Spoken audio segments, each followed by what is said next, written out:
Understanding internet trolls, the dark psychology behind their behavior. Internet trolling has become a prevalent issue, marked by individuals who intentionally provoke and upset others online.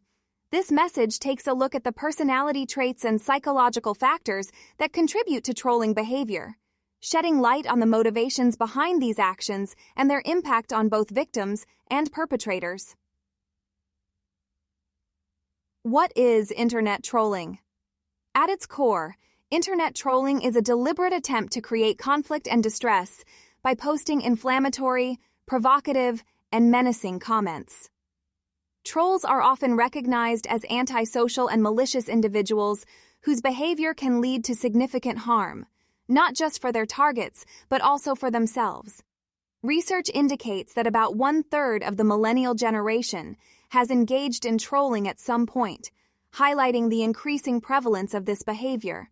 However, research has shown that trolling is not limited to certain age groups.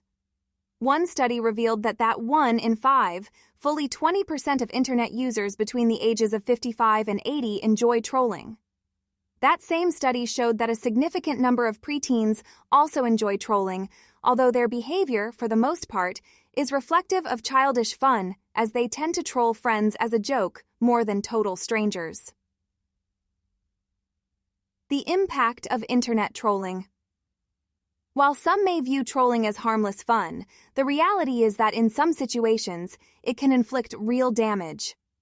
In the aforementioned studies, some trolling victims reported increased suicidal ideation and self-harming behaviors after sustained abuse. It's important to note that fully 63% of that group already had such dispositions before being trolled.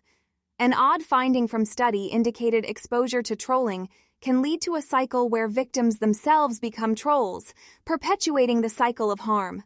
This destructive behavior expands when it is normalized, creating a toxic environment online.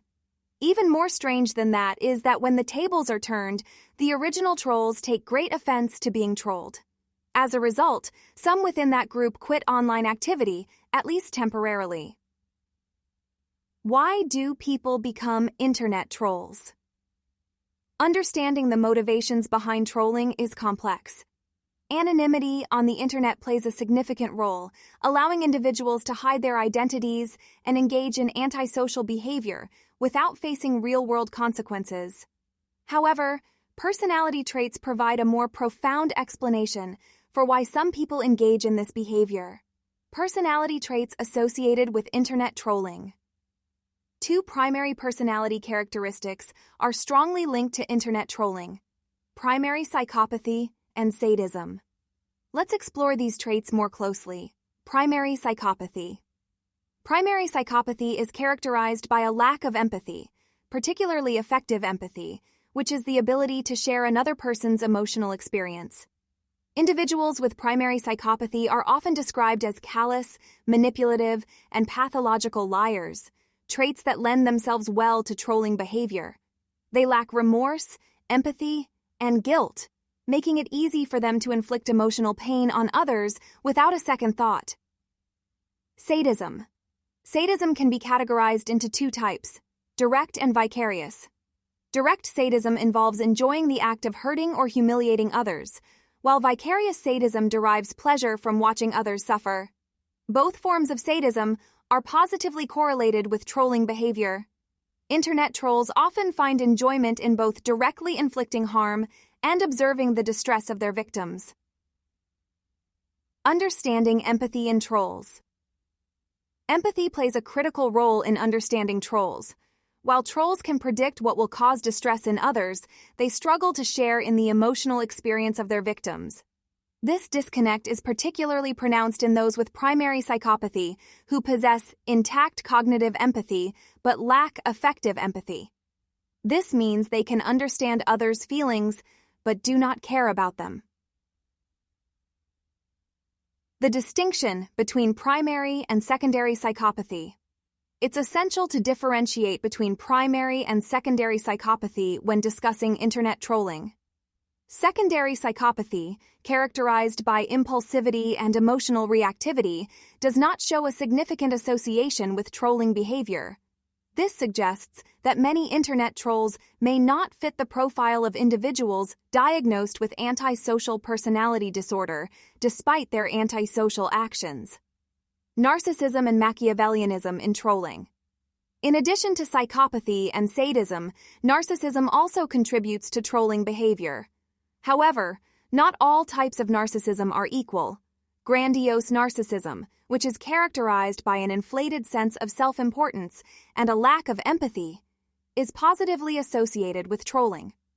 In contrast, vulnerable narcissism, which involves insecurity and a hypersensitivity to criticism, tends to have a negative association with trolling behavior, the dark triad of personality.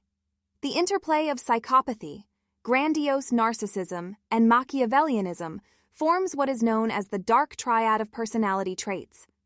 Individuals exhibiting these traits often enjoy trolling behaviors and seek to cause social mayhem.